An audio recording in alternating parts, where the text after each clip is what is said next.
Metric Environmental Inc. is Canada's premier water solution and environmental consulting company.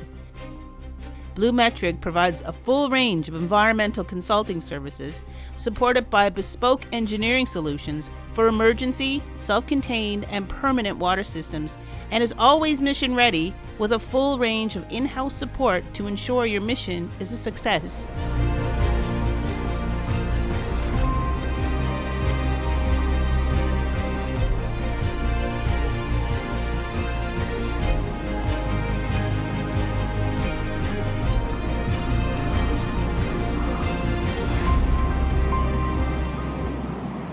And welcome to the Over the Horizon podcast here at Mass 2023, sponsored by Blue Metric. And this is a wonderful conversation that we're having with the participants here at Mass 2023. I'm Alan Dale. With me as always, my good buddy Jerry Carew. We are Gale Force Winds.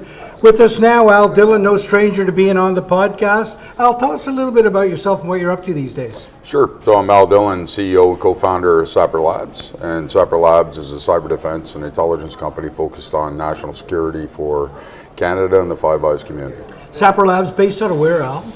Our headquarters is actually in Ottawa, but we've got an Eastern Canadian office in Fredericton and Saskatchewan as well. We've got a team of software developers that are based out of there. Lots going on in cyber in New Brunswick. We had yesterday in another conference, we had the minister from New Brunswick and also the director of opportunities New Brunswick. Big focus on cyber in New Brunswick. What's going on there?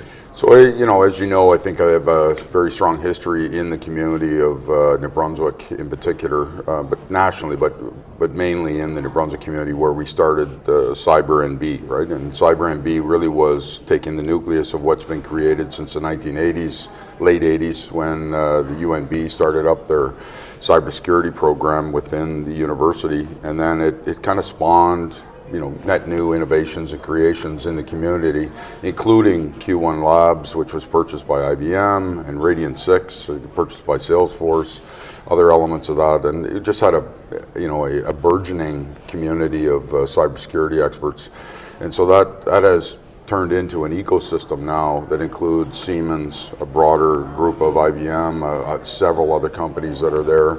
As well, innovating and creating new national security and or cybersecurity capabilities for the commercial markets. Cyber, of course, we use it as almost, it's new, but it's not new. It's been around forever. We've got a lot of heat and light on it now. Of course, it's across many sectors, defense and the like.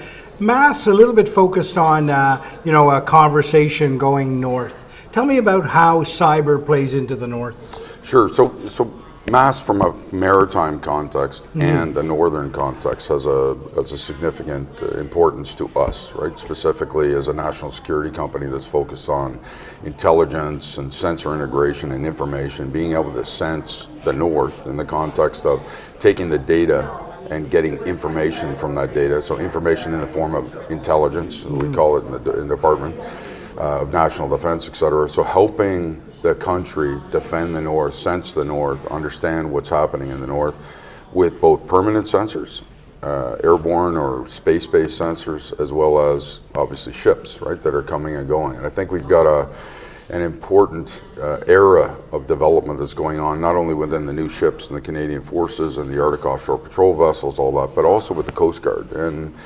we're kind of missing the boat a little bit. We need to step up a little bit and collaborate more than we would have traditionally with the Coast Guard and the Navy in the context of what are those sensors, how are they feeding each other, integration, et cetera. And I think there's an opportunity right now to utilize the Coast Guard not only for its traditional role, but also to be in one of those non-permanent sensors that's always in the north, floating around, whether it be in an icebreaker or some other vessel that they're utilizing, and combining that with what the Department of National Defense does, or the Navy, and then obviously the other entities that are interested in the security of Canada. It's interesting, right? I mean, a lot of these government organizations and agencies are somewhat stovepiped amongst themselves, and cyber might well be that kind of theme that breaks those barriers down. ACADA, talk to me a little bit about the importance of an association like ACADA. So I've been involved in ACADA since 1999, somewhere in that timeline when I first got out of the Canadian Forces, and been involved in the community, obviously. A big proponent for what Atlantic Canada brings to bear to the national cyber, but beyond the cyber agenda, the defense, capabilities of the country, and the importance of the collaboration between industry and the department. And never more important right now, especially with the labor challenges and the shift post-COVID, all the things that are happening with our economy, not only in the country, but around the world, is the collaboration that must happen around the national security agenda and the importance of having a supply chain that's there regardless, just like we experienced in the context of masks and medicine that weren't available in COVID because we didn't actually produce it in the country. Well, in the context of a spicy world that we live in today, I think it's of paramount importance that we build a supply chain, not only in the cyber domain, but in the rest of our defense requirements that's nationally based. And so when you think of a CADA, why is that so important? Is that it is a voice of industry, and a voice of industry that can be aligned and in the majority have a voice that's working together to create that supply chain and the capabilities that are required for the support to Canadian national interests.